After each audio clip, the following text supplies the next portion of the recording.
This is Jesucade, and now we are learning unit number 2 of the organizational behavior subject, that is individual behavior. So in the last video we have studied organizational behavior.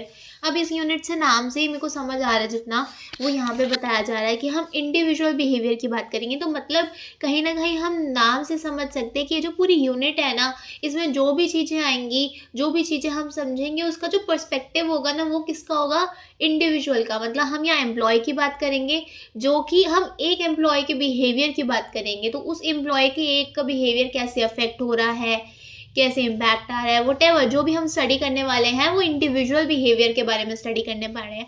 पहले हमने organisational का behaviour समझा, पूरी organisation का क्या कैसे effect करा, क्या मॉडल्स हैं, क्या है। अब इंडिविजुअल बात करते हैं। So this unit is about understanding one person at work, how an individual thinks, feels, learns, perceives and behaves in an organisation. तो मतलब एक बंदे के बारे में समझेंगे, वो कैसा समझता है, कैसा लर्न करता है, कैसा परसीव करता है और कैसा बिहेव करता है ऑर्गेनाइजेशन में। तो क्या क्या चीज़ें होंगी उसके अंदर समझते हैं। सबसे पहले समझते हैं foundations of individual behaviour. Individual behaviour का फाउंडेशन समझते हैं। इंडिविजुअल बिहेवियर का मतलब होता है how one employee behave in the work place. एक एम्प्लॉय वर्क प्लेस जहाँ पे काम हो रहा है वहाँ पे वो कैसे बिहेव करता है। This behaviour affects job performance, team work, organisational success.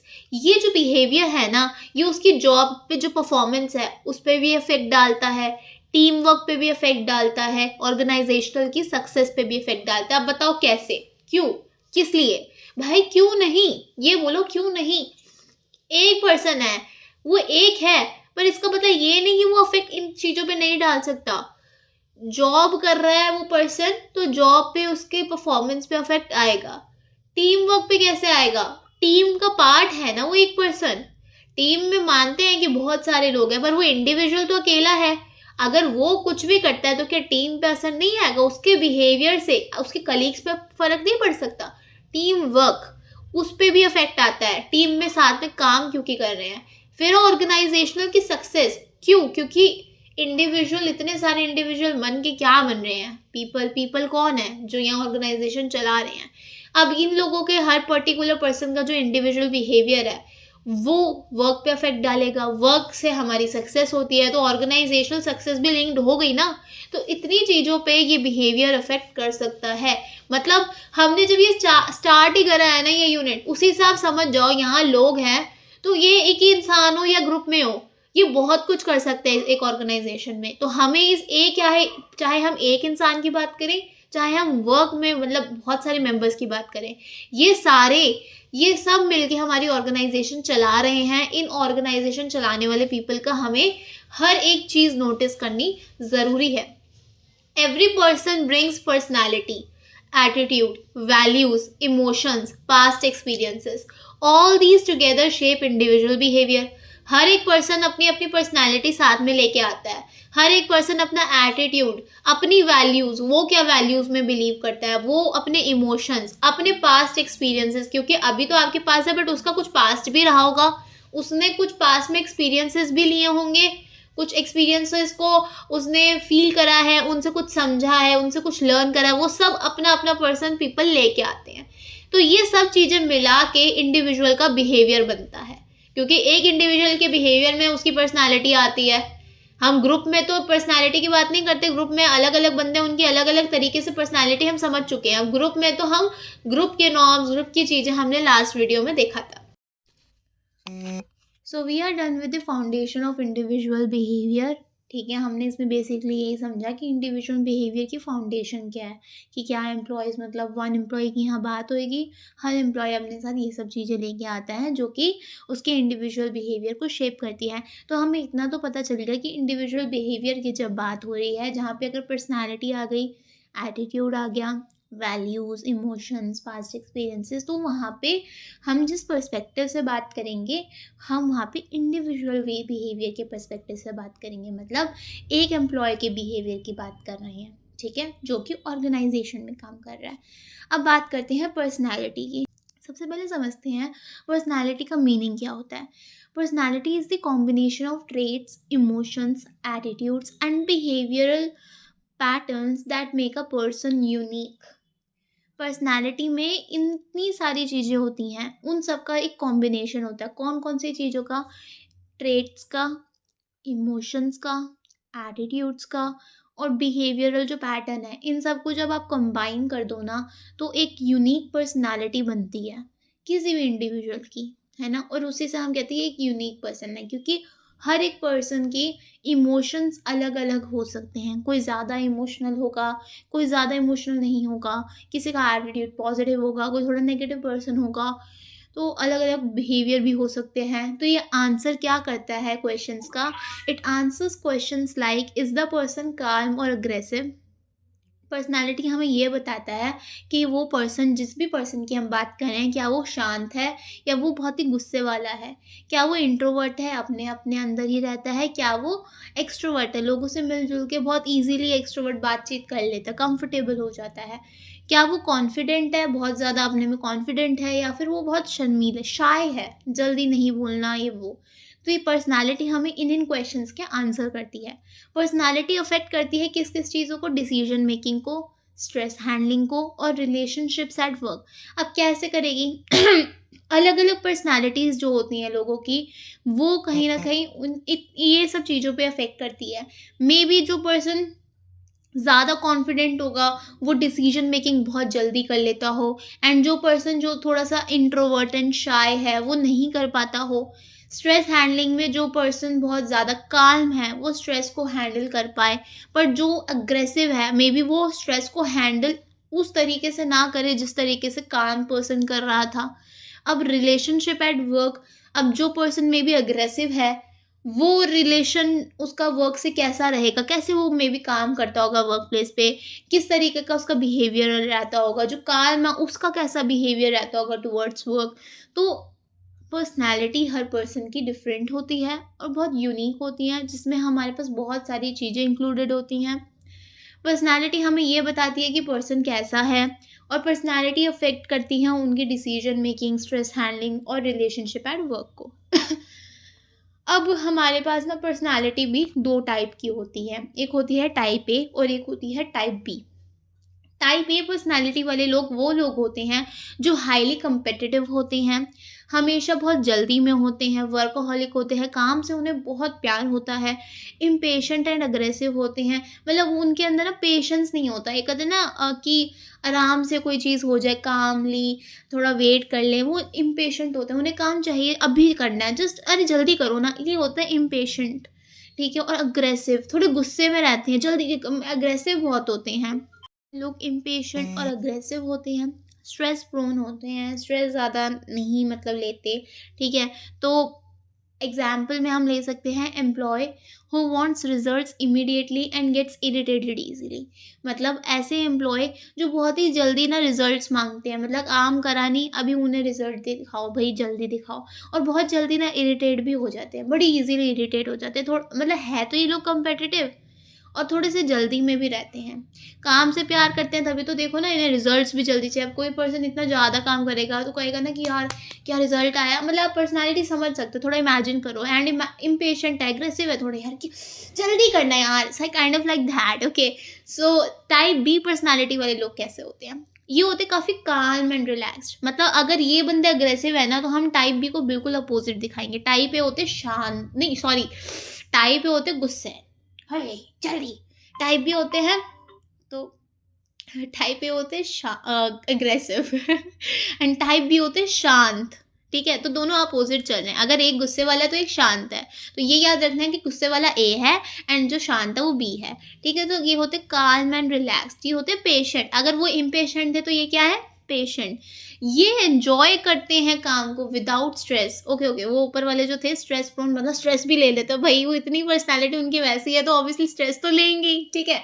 And type B वाले जो है विदाउट स्ट्रेस, आराम से काम करते हैं, कोई स्ट्रेस ही नहीं है, अरे हो जाएगा ना। और ये कंपेटिटिव भी नहीं होते, क्योंकि वो वाले अगर इतना काम पे देख रहे थे तो कंपेटिटिव थे ना। अगर वो काम कर रहे तो उन्हें रिजल्ट्स चाहिए, रिजल्ट्स तो अच्छे ही चाहिए होंगे, उन्हें बोला मैं जल्दी आ गया हूँ। But these people are like कोई दिक्कत नहीं है यार, लेस कंपेटिटिव, कोई नहीं, जाने दो, कोई नहीं, तुम ले लो पोजीशन। तो ये है आराम से वाले। ठीक है। इनका एग्जाम्पल ले सकते हैं employee who work steadily and handles pressure calmly. तो ऐसे एम्प्लॉयज़ जो वर्क को बहुत ही आराम से करते हैं, ठीक है, और प्रेशर भी जो है ना बड़ी काल्मली उसको हैंडल करते हैं। अगर प्रेशर है, ठीक है, बड़े आराम से हाँ हो जाएगा, ठीक है। कंपैरिजन अगर ले टाइप ए जो है वो हाई स्ट्रेस लेते हैं और फास्ट रिजल्ट्स मांगते हैं, एंड टाइप बी वाले जो हैं वो लो स्ट्रेस लेते हैं और बैलेंस्ड परफॉर्मेंस रखते हैं। मतलब ये नहीं अगर लो स्ट्रेस ले तो बहुत आगे, बट बैलेंस रहता है इनका, ना ज़्यादा ऊपर ना ज़्यादा नीचे। वो वाले थोड़े से फास्ट रिजल्ट्स मांगते हैं और कंपेटिटिव होते हैं। उनका भी रिजल्ट नहीं बताया, बट दोनों का बस अलग अलग कंपैरिजन बता दिया कि टाइप ए हाई स्ट्रेस लेते हैं, फास्ट रिजल्ट्स मांगते हैं, टाइप बी थोड़ा लो स्ट्रेस लेते हैं और बैलेंस्ड परफॉर्मेंस रखते हैं। तो हमने ये भी पढ़ लिया। हमने क्या क्या पढ़ा? Again we have studied foundation, we have studied personality, फिर हमने पढ़ा उनके टाइप्स ए और बी, एंड नाउ अब हम पढ़ रहे हैं बिग 5 पर्सनालिटी ट्रेट्स, ठीक है। हमने ए जो पर्सनालिटी के अंदर का ही पार्ट है, पहले पर्सनालिटी में जो हमने ए पार्ट करा वो था उसकी टाइप्स, पर्सनालिटी के 2 टाइप। अब हम बिग 5 ट्रेट्स पर्सनालिटी कर रहे हैं, जो कि इसका बी पार्ट है, बिग 5 पर्सनालिटी ट्रेट्स। तो बिग 5 पर्सनालिटी ट्रेट्स में हमारे पास 5 मेजर पर्सनालिटी के डायमेंशंस आते हैं, अलग अलग टाइप की पर्सनालिटी कह लो। उसमें सबसे पहले हमारे पास आता है openness to experience. Openness to experience में कौन से लोग होते हैं? जो काफ़ी ही क्रिएटिव होते हैं, ठीक है, इमेजिनेटिव होते हैं, नए नए आइडियाज़ को लेके काफ़ी ओपन रहते हैं। इतनी ज़्यादा यहाँ पे ओपननेस होती है कि इनोवेशन में ही काम कर सकते हैं। यहाँ पे ओपननेस कम, लो ओपननेस नहीं होती, यहाँ पे ओपननेस यहाँ पे ज़्यादा होती है। ये प्रेफर करते हैं रूटीन वर्क, ठीक है। अब देखो, हाई ओपननेस होएगी तो हाई ओपननेस से क्या होगा? इनोवेशन होएगी। लो ओपननेस से क्या होगा? ये रूटीन वर्क को ही फॉलो करते रहेंगे, जैसा काम है वैसा ही करना है, ठीक है। नेक्स्ट है हमारे पास कॉन्शियसनेस। कॉन्शियसनेस जो है, इसमें कौन से लोग होते हैं? जो काफ़ी रिस्पॉन्सिबल होते हैं और ऑर्गेनाइज्ड होते हैं। किसी भी चीज़ को लेके ये लोग काफ़ी रिस्पॉन्सिबल होते हैं, जो सोचते हैं कि हम इस चीज़ को लेके काफ़ी रिस्पॉन्सिबल हैं। हर चीज़ बहुत ऑर्गेनाइज्ड रखना, डिसिप्लिन रहना और हार्ड वर्किंग होते हैं। तो अगर हम ऐसे लोगों की बात करें जो काफ़ी हार्ड वर्किंग है, डिसिप्लिन्ड है, तो कौन सी पर्सनैलिटी में आए? कॉन्शियसनेस। हाई कॉन्शियसनेस में गुड परफॉर्मेंस होएगी और रिलायबिलिटी ज़्यादा होगी। अगर जितना ज़्यादा आपका कॉन्शियसनेस होगा उतनी ही ज़्यादा अच्छी परफॉर्मेंस होएगी और रिलायबिलिटी भी अच्छी होगी। थर्ड जो हमारे पास पर्सनालिटी डायमेंशन है वो है एक्स्ट्रावर्जन। अब एक्स्ट्रावर्जन जो लोग होते हैं वो काफ़ी सोशल होते हैं, टॉकेटिव होते हैं, एनर्जेटिक होते हैं, काइंड ऑफ लाइक एक्सट्रोवर्ट में कह सकती हूँ। टीम वर्क को एंजॉय करते हैं, लीडरशिप को भी एंजॉय कह लो करते हैं। लो एक्स्ट्रावर्जन होगा तो काफ़ी इंट्रोवर्ट होगा इंसान, वो अकेले ही काम करना प्रेफर करेगा, किसी के साथ मिलना जुलना नहीं, टॉक नहीं करना। बट एक्स्ट्रावर्जन की अगर मैं बात करूँ तो सोशल होंगे, इन्हें बात करना लोगों से अच्छा लगेगा, कंफर्टेबल बहुत जल्दी हो जाएंगे, काफ़ी एनर्जेटिक रहते हैं, थकते नहीं हैं, और टीम वर्क में इन्हें एंजॉय करते हैं क्योंकि काफ़ी सारे लोग होते हैं, इंट्रैक्शन करना इन्हें पसंद होता है। तो फोर्थ टाइप का जो हमारे पास डायमेंशन है वो है अग्रीएबलनेस। अग्रीएबलनेस वाले जो पर्सन होते हैं, आप अग्री से ही समझ सकते हो, जहाँ पे अग्री किया जा रहा है मतलब कोऑपरेटिव लोग हैं। आप कुछ भी काम इन्हें कहोगे, कोऑपरेटिव हैं, काइंड हैं, मान जाएंगे, हेल्पफुल है, आपकी हेल्प भी करेंगे। ये दूसरों को बहुत ही जल्दी ट्रस्ट कर लेते हैं, सोचते ही नहीं, अगर किसी ने कहा ऐसा है तो मान जाएंगे। अगर लो अग्रीएबलनेस होगी तो मोर कम्पिटिटिव एंड लेस कोऑपरेटिव। अगर मान लो अग्रीएबलनेस तो मैं समझ रही हूँ कि कोऑपरेटिव होते हैं, अगर मान लो अग्रीएबलनेस बहुत कम हो तो उससे क्या होगा? कम्पिटिटिव ज़्यादा हो जाएंगे लोग, क्योंकि वो काइंड नहीं रहे, हेल्पफुल नहीं रहे, ट्रस्ट नहीं कर रहे हो, कोऑपरेटिव भी नहीं है, तो कम्पिटिटिव हो जाएंगे और कोऑपरेटिव भी कम हो जाएंगे। जितना पहले कोऑपरेटिव हैं अग्रीएबलनेस में उतना नहीं रहेंगे। फिर फिफ्थ है हमारे पास न्यूरोटिसिज्म। न्यूरोटिसिज्म वाले वो लोग होते हैं जो इमोशनल इंस्टेबिलिटी जिनके अंदर होती है, काफ़ी इमोशनल कह लो आप होंगे, इमोशंस इनके स्टेबल नहीं रहते हैं, एंग्जाइटी होती है, मूड स्विंग्स होंगे, स्ट्रेस में पड़े रहेंगे। अगर लो न्यूरोटिसिज्म होगा, मान लो अभी न्यूरोटिसिज्म से हमने समझा कि क्या है, जिनका इमोशंस इनस्टेबल हैं, पर अगर मान लो लो रहता है ये, तो ये ऐसे लोग कौन होंगे? जो स्टेबल होंगे, है ना, और जो काल्म होंगे।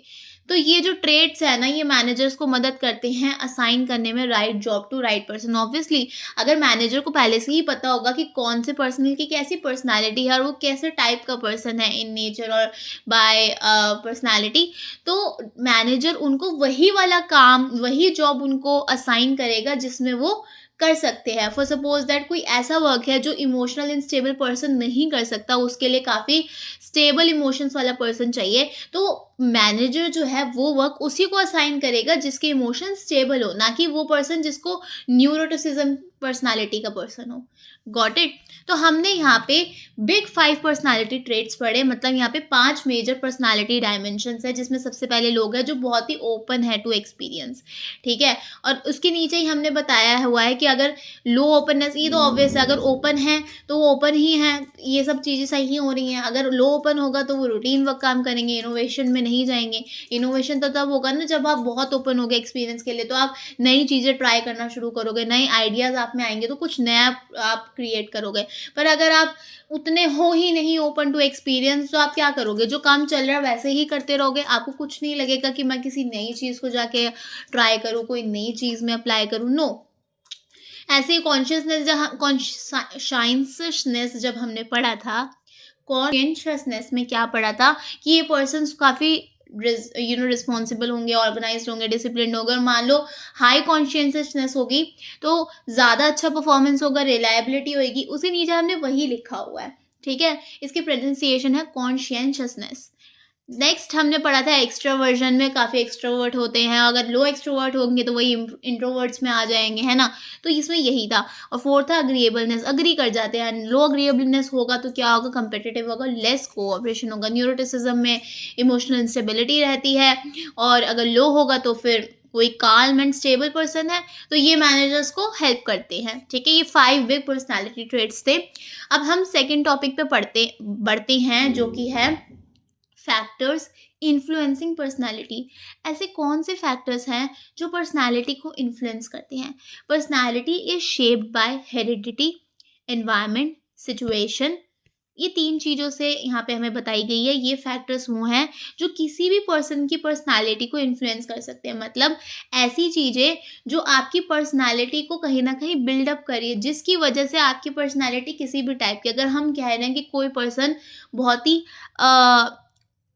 अग्रेसिव है, तो ऐसे कौन से फैक्टर्स या फिर ऐसी कौन सी सिचुएशन रही होगी, या ऐसा कौन से एनवायरनमेंट में वो पर्सन रहा होगा, या क्या उसका ऐसे पेरेंट्स के से उसने जो हेरिडिटरी चीज़ें कंटेन करी होंगी, तो ऐसे कौन से फैक्टर्स की वजह से दैट पर्सन अग्रेसिव है, ये चीज़ हम यहाँ पे समझेंगे। तो ऐसे कौन से फैक्टर्स है जो किसी भी पर्टिकुलर पर्सन की पर्सनालिटी को इन्फ्लुएंस करते हैं, उसकी पर्सनालिटी ऐसी बनाते हैं जो कि बाद में वर्ल्ड कहता है कि this person is emotional, this person is aggressive, this person is kind, this person is sweet. ऐसी कौन सी चीज़ है जिसकी वजह से वो पर्सन की पर्सनालिटी टू बी कॉल्ड बनती है? So personality is shaped by heredity. ऐसे कौन से फैक्टर्स हैं जो इन्फ्लुएंस करते हैं पर्सनालिटी? सबसे पहले आता है हमारे पास हेरिडिटी। हेरिडिटी का मतलब क्या होता है? Genetic traits from parents, height, intelligence, temperament. मतलब ये वाला तो हेरिडिटरी में वो चीज़ें आती हैं जो आपने जेनेटिकली अपने पेरेंट्स से लिया होगा। मतलब कोई भी सच पर्सन है, उसने जो अपने पेरेंट्स से जेनेटिकली लिया है वो होता है हेरिडिटरी। तो उसमें पर्सनालिटी भी आ जाती है। मे बी आपके पेरेंट्स की पर्सनालिटी थोड़ी सी इमोशनली अनस्टेबल हो, मे बी बहुत ही अग्रेसिव हो, मे बी बहुत काइंड हो, एंड मे बी बहुत पोलाइट हो। तो ये चीज़ें आपके जो पर्सन उनका ऑफस्प्रिंग होता है उसमें भी थोड़ी बहुत ये हेरिडिटरी के जेनेटिकली आ जाती हैं। जैसे कि हाइट, जैसे कि इंटेलिजेंस, जैसे कि टेम्परामेंट, ठीक है।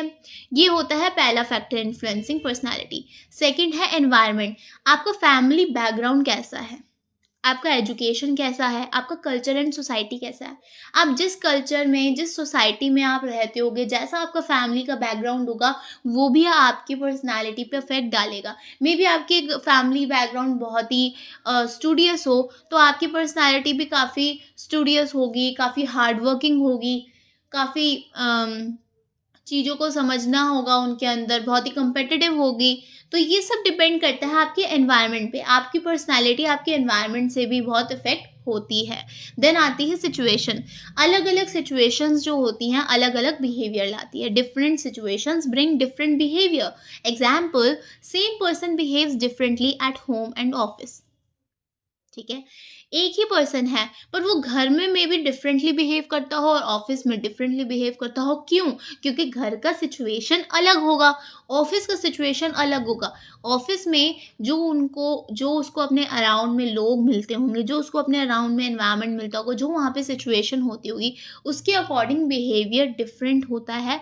एंड घर में जो हमें लोग अपने आसपास मिलते हैं, जो एनवायरनमेंट, जो सिचुएशन हमारे घर में होती है, उसमें हमारा जो भी हमारी पर्सनालिटी होती है वो डिफरेंटली बिहेव वर्क करती है।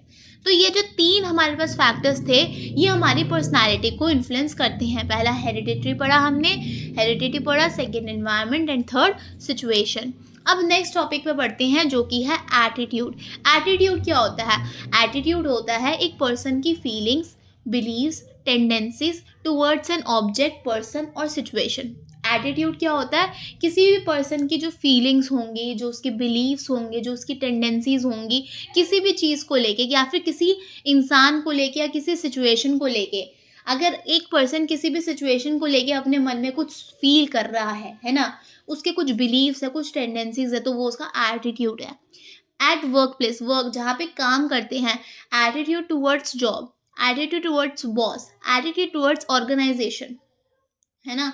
तो यहाँ पे इन्होंने बताया वर्क प्लेस में अगर मैं बात करूँ तो जॉब के टुवर्ड्स आपका जो एटीट्यूड रहता है, आपकी बॉस के टुवर्ड्स आपका जो एटीट्यूड रहता है, आपकी ऑर्गेनाइजेशन जहाँ आप काम कर रहे हो उसके टुवर्ड्स जो आपका एटीट्यूड रहता है, वो हम यहाँ पे एटीट्यूड की बात करें। तो पॉजिटिव अगर आपका एटीट्यूड होता है किसी भी चीज़ को लेके, आपकी जॉब को हो सकता है, मे बी आपके बॉस के फीडबैक को लेके हो सकता है, maybe towards your organisation, तो जितना अगर आपको पॉजिटिव एटीट्यूड होगा उतनी ही अच्छी आपकी परफॉर्मेंस होती है। अब क्या क्या कंपोनेंट्स होते हैं एटीट्यूड के? एटीट्यूड के 3 कंपोनेंट्स होते हैं। एक होता है कॉग्निटिव कंपोनेंट, एक होता है अफेक्टिव कंपोनेंट एंड एक होता है बिहेवियरल कंपोनेंट। अब हम समझते हैं ये कंपोनेंट्स होते क्या हैं। सबसे पहला होता है कॉग्निटिव कंपोनेंट। कॉग्निटिव कंपोनेंट में मतलब क्या होता है? क्या आपकी थिंकिंग है, जैसे कि आपके beliefs and opinions. Example, this job is important.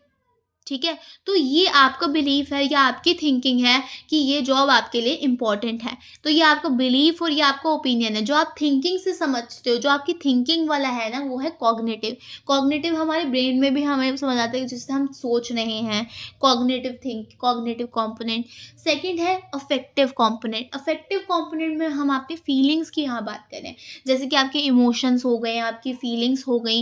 Example, liking और डिसलाइकिंग अ जॉब, मतलब आप एक जॉब को पसंद कर रहे हो या ना पसंद कर रहे हो, या आपकी अफेक्टिव कंपोनेंट है आपका एटीट्यूड का, गेटिंग इट, जो आप फील कर सकते हो। थर्ड है बिहेवियरल कंपोनेंट, मतलब action, how attitude reflects in behaviour, कैसे आपका जो एटीट्यूड है वो रिफ्लेक्ट करता है आपके बिहेवियर में, है ना। आपका एटीट्यूड जो एक्शन देगा तो वही आपके बिहेवियर में, that is behavioural component of your attitude. Example, working sincerely और केयरलेसली, मतलब आप काम सिंसियरली कर रहे हो या फिर बहुत केयरलेसली कर रहे हो, ये आपका बिहेवियरल कंपोनेंट है।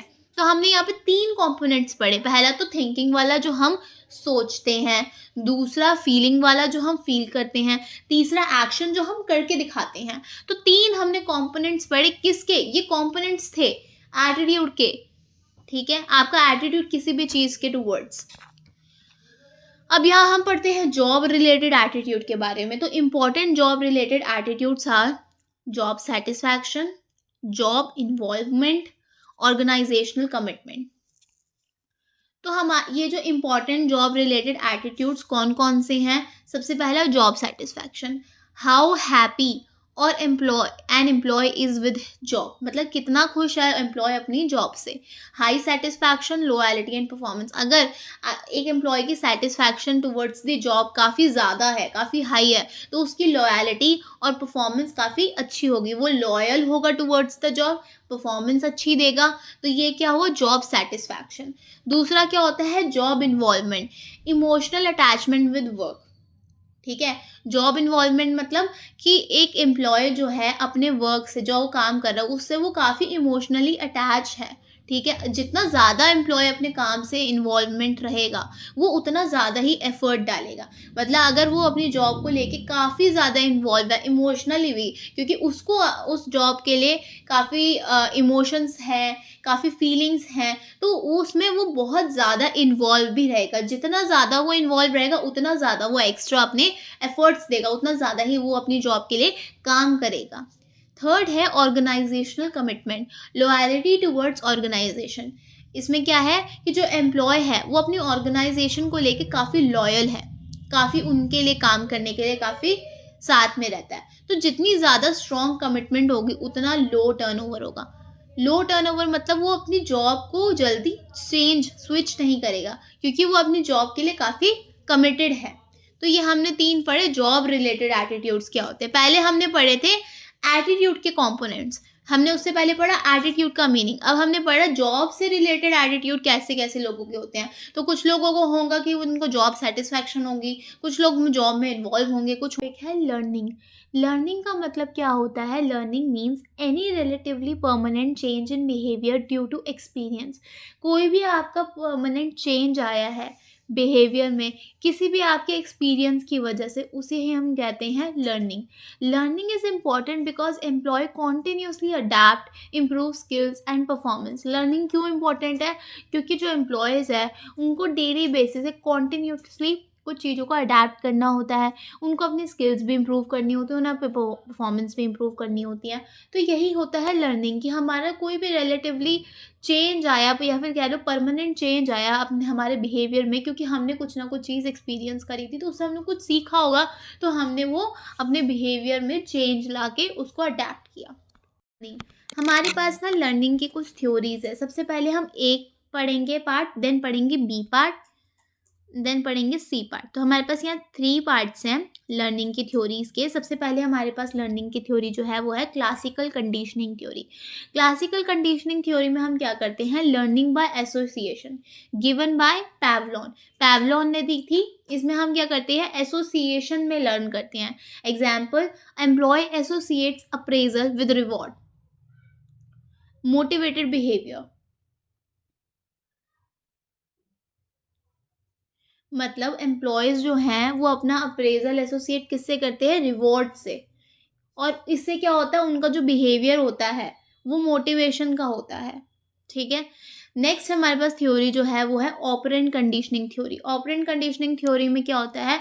Behaviour depends on reward and punishment. इसमें क्या होता है? जो आपका बिहेवियर या एम्प्लॉयज़ का जो बिहेवियर होगा वो किस पर डिपेंड करेगा? किस टाइप का वो रिवॉर्ड उन्हें मिल रहा है नहीं मिल रहा है, या कैसे पनिशमेंट के अकॉर्डिंग। तो ये किसने दिया था? BF स्किनर ने दिया था। इसमें क्या होता है? पॉजिटिव बिहेवियर तब रहता है जब आप उन्हें रिवॉर्ड देते हो, और नेगेटिव बिहेवियर तब होता है जब आप उन्हें पनिशमेंट से ट्रीट करते हो। थर्ड हमारे पास लर्निंग थ्योरी है सोशल लर्निंग थ्योरी।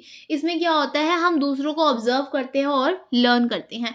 इसमें जो होता है रोल मॉडल्स जो हैं हमारे या फिर एम्प्लॉयज़ के बिहेवियर को इन्फ्लुएंस करते हैं। Example, new employ learns by watching seniors. जो पहले से कंपनी में एम्प्लॉयज़ वर्क कर रहे हैं, जो नए एम्प्लॉयज़ एंटर हुए हैं, वो अपने सीनियर्स को देख के सीखते हैं जो पहले से वहाँ वर्क कर रहे हैं। तो हमने 3 यहाँ पे लर्निंग थ्योरीज को कवर किया।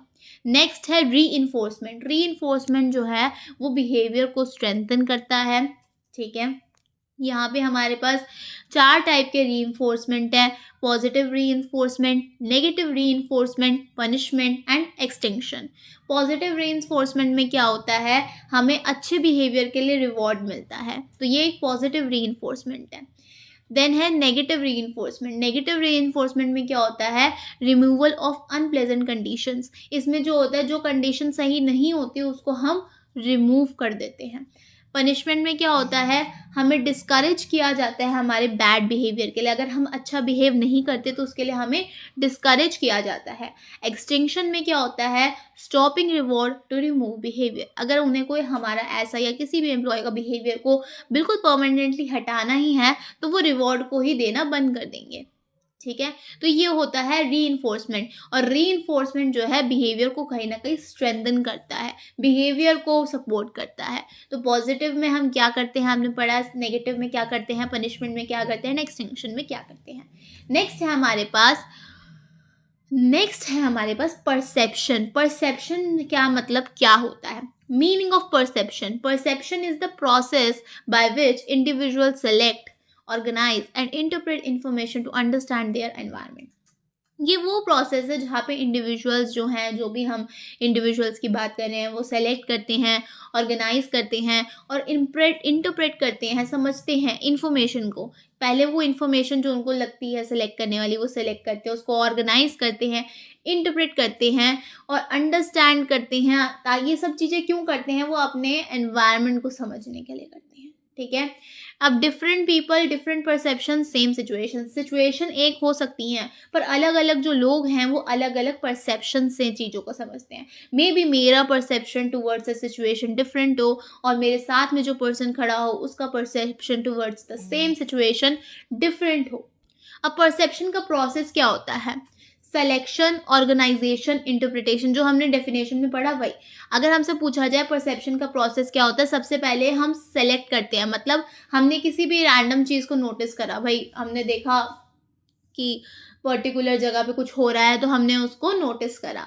देन हमने ऑर्गेनाइज करा. अब हम उस इंफॉर्मेशन को कैसे अरेंज कर रहे हैं अपने सच माइंड में व्हाटसोएवर, तो हम उस इंफॉर्मेशन को अरेंज कर रहे हैं, that is organisation. And then हम उसका मीनिंग निकालते हैं, व्हाट मीनिंग वी गिव.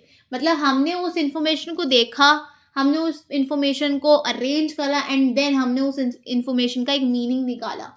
ठीक है. हमने उसको एक पर्टिकुलर मीनिंग दिया, अच्छा ऐसा हो रहा होगा तो बात हो रही है. Okay. So for suppose that you are watching a situation where a mother is beating his her son और मे बी हर डॉटर. तो हमने परसेप्शन निकाला कि कितनी ही अगर मैंने देखा एंड आई थॉट कि हाउ रूड और how impolite she is, but may be different person has thought कि मे बी बच्चे की कोई गलती होगी इसकी वजह से. तो सेम सिचुएशन है बट यहाँ लोग अलग अलग हैं जो अलग अलग तरीके से उस सिचुएशन का मीनिंग निकाल रहे हैं. मैं कुछ मीनिंग निकाल रही हूँ, मेरे साथ में जो पर्सन खड़ा है कुछ मीनिंग निकाल रहा है एंड मे बी कोई और पर्सन खड़ा होगा वो कुछ और मीनिंग निकाले. मे बी उसके अलावा और कोई पर्सन खड़ा होगा वो बिल्कुल ही डिफरेंट मीनिंग निकाले.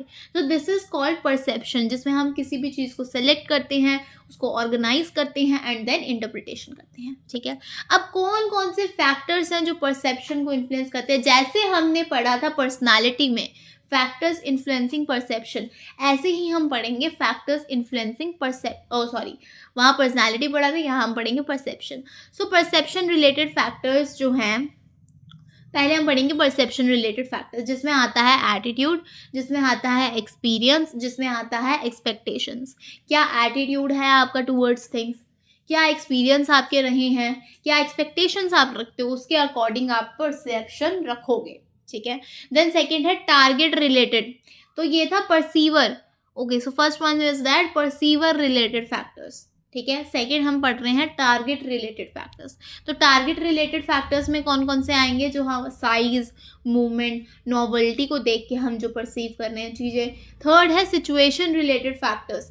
Time, work setting, social context को देख के आप जो चीज़ें कर रहे हो, परसीव कर रहे हो, दैट इज वो वाले फैक्टर्स. ठीक है. तो हमने यहाँ पे 3 तरीके के फैक्टर्स पढ़े. परसीवर रिलेटेड फैक्टर्स, तो अगर आप कोई चीज़ परसीव कर रहे हो. देन सेकेंड है टारगेट रिलेटेड फैक्टर्स, टारगेट को रिलेटेड जो फैक्टर्स आप रख रहे हो. And then situation related factors. ठीक है. अब परसेप्शन एरर्स और डिस्टॉर्शंस क्या होते हैं? तो परसेप्शन एरर्स एंड डिस्टॉर्शंस पढ़ते हैं. सबसे पहले होता है halo effect. One good trait influences overall judgement. Halo effect में क्या होता है कि आप पे पर्टिकुलर पर्सन से मिले, आपने उसका एक गुड ट्रेड, कोई उसका एक अच्छा काम है जिसकी वजह से आपने उसको पूरा ओवरऑल जज कर लिया कि अगर ये पर्सन ने ये चीज़ अच्छी करी तो हम उसे पूरे तरीके से जज कर लेते हैं, ये तो अच्छा ही होगा. इसे हम कहते हैं हैलो इफेक्ट. हॉर्न इफेक्ट में क्या होता है कि हम किसी पर्सन का एक बैड ट्रेड देखते हैं और उससे से हम परसीव कर लेते हैं कि ही जस्ट उसको हम पूरा डोमिनेट कर देते हैं उसका परसेप्शन. ठीक है. One bad trade dominates perception. ठीक है. अगर आपने एक पर्सन का गलत ट्रेड देखा और आपने समझ लिया ये तो ऐਵੇਂ ही होगा, और हैलो इफेक्ट में आपने एक अच्छा ट्रेड देख के ही आप उसे ओवरऑल जजमेंट दे देते हो. स्टीरियोटाइपिंग में क्या होता है? Generalising based on groups. ठीक है. आप इसमें क्या करते हो? आप जनरलाइज कर देते हो ग्रुप के बेसिस पे. स्टीरियोटाइपिंग में क्या होता है कि आप स्टीरियोटाइप, किसी भी चीज़ को पहले से आप समझते हो कि ये तो ऐसा ही होगा, ये तो चीज़ ऐसी ही होगी, वो है स्टीरियोटाइपिंग। देन है selective perception, seeing what we want to see. आप इसमें बस सेलेक्टिव मतलब कुछ ना कुछ सेलेक्ट करके परसेप्शन कर रहे हो, मतलब यहाँ पे है कि जो आप देखना चाहते हो आप वही देख रहे हो, बाकी चाहे वहाँ पे दिख रहा हो साफ साफ, यू विल नॉट नोटिस। इसका मतलब है जो आप समझना चाहते हो आप वही समझोगे, जो आप देखना चाहते हो आप वही देखोगे, चाहे उसके बाद वहाँ पे सब कुछ अच्छे से दिख रहा हो पर आप नहीं देखोगे, बस वही देखोगे जो देखना चाहते हो। Projection, projection means assuming others are like us. आप इसमें अज्यूम कर लेते हो लोगों को कि ये तो हमारी तरह ही, ये तो हमारी तरह ही होंगे, है ना। तो ये कुछ थे परसेप्चुअल एरर्स और डिस्टॉर्शंस। मतलब ये ऐसे एरर्स हैं जिसमें हमारा कोई यहाँ लॉजिक या वो नहीं चल रहा कि चीज़ें ऐसी होती हैं वैसी होती हैं। यहाँ पे कुछ चीज़ें सेट हैं कि हमने ये चीज़ देखी और समझी ये तो बहुत ही अच्छा है, ये चीज़ देखी तो हमने सोचा ये तो बहुत ही बेकार है, ये तो ऐसे ही होते हैं और मैं तो यही देखती हूँ और प्रोजेक्शन ये तो हमारी तरह है। ठीक है, कुछ एरर्स थे, कुछ डिस्टॉर्शंस थे। नेक्स्ट टॉपिक है emotions. Meaning of emotions. Emotions are feelings like happiness, anger, fear, frustration. Emotions यही होते हैं जब हमें अच्छा लगता है, जब हमें बुरा लगता है, जब हमें गुस्सा आता है, जब हमें डर लगता है, जब हम बहुत फ्रस्ट्रेट इरिटेट हो जाते हैं, तो ये हमारी सारी फीलिंग्स हैं। ये इमोशंस हम फील करते हैं, ये हम ऐसे ये दिखते नहीं हैं but these can be felt. At work place emotions affect performance and relationship. जब आप काम जहाँ पे करते हो वर्क प्लेस पे, वहाँ पे ये इमोशंस आपकी परफॉर्मेंस को और आपके रिलेशनशिप्स को अफेक्ट करते हैं। अगर आपका पॉजिटिव इमोशन होगा तो आप मोटिवेशन में जाओगे, मोटिवेट रहोगे। अगर नेगेटिव इमोशंस होंगे तो आपको स्ट्रेस रहेगा, आप कॉन्फ्लिक्ट में रहोगे। ठीक है, अब क्या नेक्स्ट टॉपिक है बिलीव्स एंड वैल्यूज। बिलीव क्या होती है, what a person thinks is true. Example, hard work leads to success. Belief होता है अगर एक पर्सन सोच रहा है किसी भी चीज़ के बारे में और वो समझता है कि ये तो ऐसा करना ही सही होता है और ये है ट्रू। ठीक है, मतलब हर पर्सन के अपने अपने बिलीव्स होते हैं, उस पर वो पर्सन की कहीं ना कहीं पर्सनालिटी भी स्टेबल्ड होती है और वो उस तरीके से काम करता है। तो देखो बिलीव्स क्या होते हैं, what a person thinks is true. Example कि हार्डवर्क अगर करोगे तो आप सक्सेस की तरफ जाओगे, ये आपका एक बिलीफ है। वैल्यूज क्या होती हैं, basic convictions about what is right और व्हाट इज रॉन्ग। वैल्यूज क्या होती हैं, कुछ बेसिक आप कह लो कन्विक्शंस लगा लो या कुछ बेसिक चीज़ों सेटेड हैं जो आपको ये बताती है कि क्या चीज़ सही है और क्या चीज़ गलत है। अब टाइप्स ऑफ वैल्यूज होती हैं जिसमें हमारे पास दो टाइप की वैल्यूज हैं, एक है टर्मिनल वैल्यूज और एक है इंस्ट्रूमेंटल वैल्यूज। टर्मिनल वैल्यूज में क्या होता है, desired and goals of life. ठीक है, एग्जाम्पल हैप्पीनेस, सक्सेस, पीस। तो जो पहली हमने पढ़ी टर्मिनल वैल्यूज, उसमें क्या होता है, हमारे कुछ डिजायर्ड एंड गोल्स जो लाइफ के होते हैं उसको यहाँ पे वैल्यूज में लिया गया है। जैसे कि आप कह लो हमें लाइफ में हैप्पीनेस चाहिए, हमें लाइफ में सक्सेस चाहिए, हमें लाइफ में पीस चाहिए, तो ये हमारी पर्टिकुलर वैल्यू हो सकती है। सेकंड है instrumental values, means to achieve goals. मतलब ऐसे कौन से, मतलब मैं कहूँ साधन है जिससे मैं अपना गोल, अपना मकसद पूरा कर सकती हूँ। Example honesty, example discipline, example hard work. ठीक है, तो ये इंस्ट्रूमेंटल वैल्यूज हैं। Terminal values, desired and goal of life, जो मेरा एंड का गोल होगा अपनी लाइफ का, कि मुझे एंड में तो खुशी चाहिए, सक्सेस चाहिए। और इंस्ट्रूमेंटल, मुझे अपने जो गोल्स हैं, जो मतलब मेरा अगर मान लो एंड गोल है हैप्पीनेस, उसको अचीव करने के लिए, उसको पाने के लिए मैं क्या रास्ता लेती हूँ, वो रास्ता क्या वो ऑनेस्टी का है, क्या वो डिसिप्लिन का है, तो वो है इंस्ट्रूमेंटल वैल्यूज। तो this was it in unit number 2। हमने सारे ऑलमोस्ट टॉपिक कवर करें and this is it. So okay, so I'll see you in the next video. Till then, bye bye. Thanks for watching. If you like the video, like and subscribe to the channel. Till then, bye bye.